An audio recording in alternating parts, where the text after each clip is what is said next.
Sergeant Ronald Preston was just 24 years old when he found himself on one of the most violent battlefields of the Vietnam War. Nothing so far had prepared him for what waited on Hill 937, nicknamed Hamburger Hill by the men who fought there and were lucky enough to survive. By the end of the brutal battle, more than 70 American soldiers would be killed, Preston himself would be wounded twice, and then the hill would be abandoned. This would cause outrage in military ranks and with the American public at home, and would lead to a turning point in the war.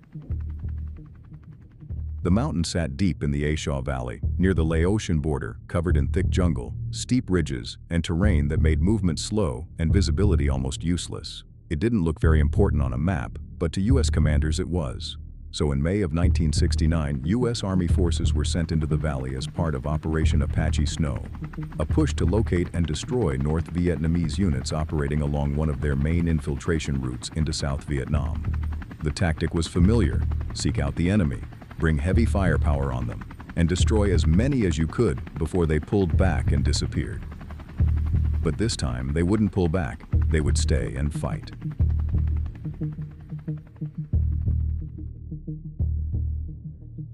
When Preston and the rest of the 101st Airborne started moving toward the hill, they weren't walking into a single fight. They were walking into a system built to hold them there.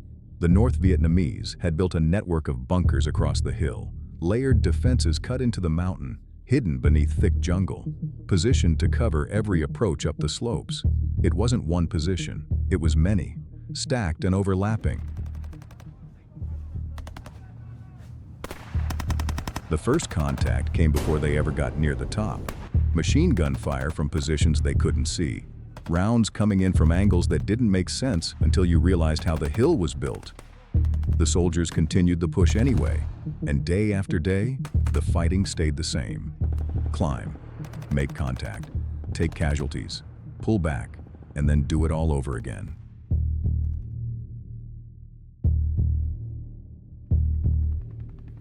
The terrain worked against them. The ground was rugged and steep. There were no clear landing zones and no clean lines of attack in the thick jungle.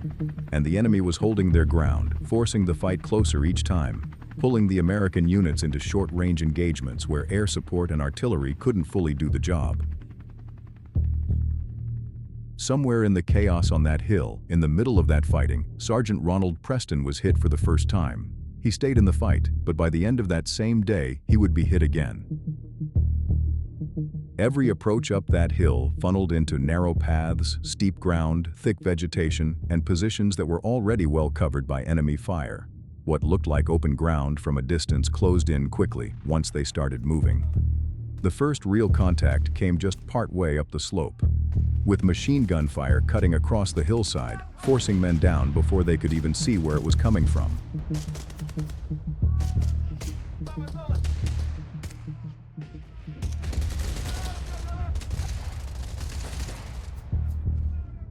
Preston remembers moving with the rest of his unit, pushing forward in short advances, trying to close distance on positions that were built to stay hidden until the last possible moment. The men were under sustained enemy fire coming in from several directions. Bunkers were layered into the terrain, one behind another, forcing every movement uphill into overlapping fields of fire. The soldiers pushed ahead anyway. The only way to take that hill was going to be brutal up-close fighting. Men moved from tree line to tree line, from cover to cover, working their way uphill, calling in what support they could.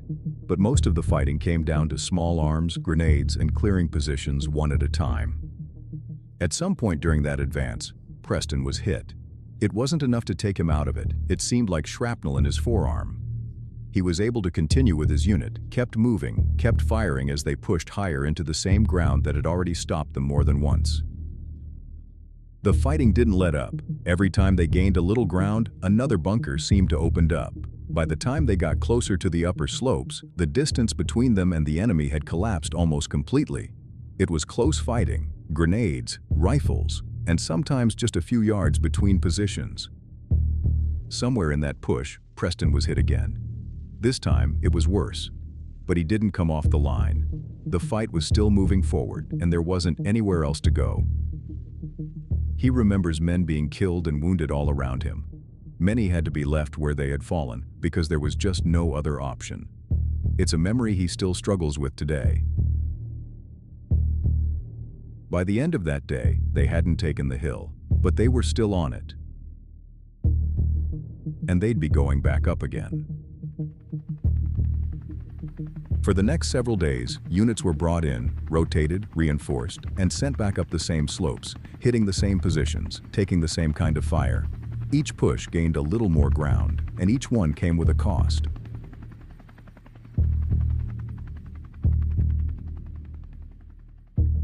Artillery and airstrikes worked the hill before every assault, stripping parts of the jungle away, exposing bunker lines that had been hidden before, but even then, many of the positions held.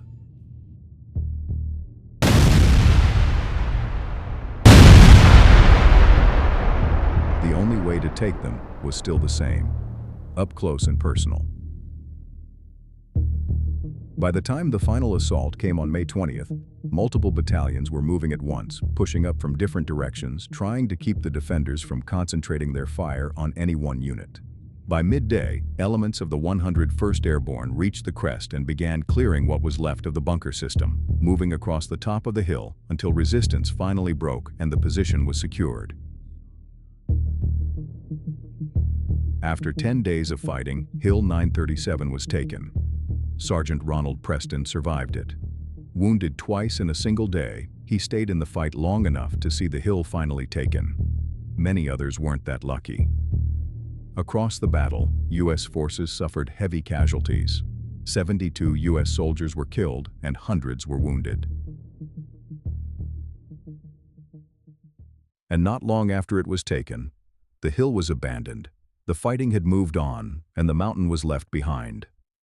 That decision left many feeling bitter. Soldiers would express outrage, and that same sentiment would reach the American people back home, with groups demanding an end to the war. After Vietnam, Sergeant Ronald Preston left the Army and returned home, trading the heat and noise of the A Sầu Valley for the quiet of Franconia Notch, New Hampshire. It was a different kind of place entirely. Small, steady, familiar, and for a while, that was enough. In 1972, he got married and began building a life that had nothing to do with the hill he'd fought on. He settled in, found work, and over the years he and his wife raised 3 children, and he managed to put distance between those days in Vietnam and everything that came after. Ronald Preston passed away at his home in New Hampshire in 2016.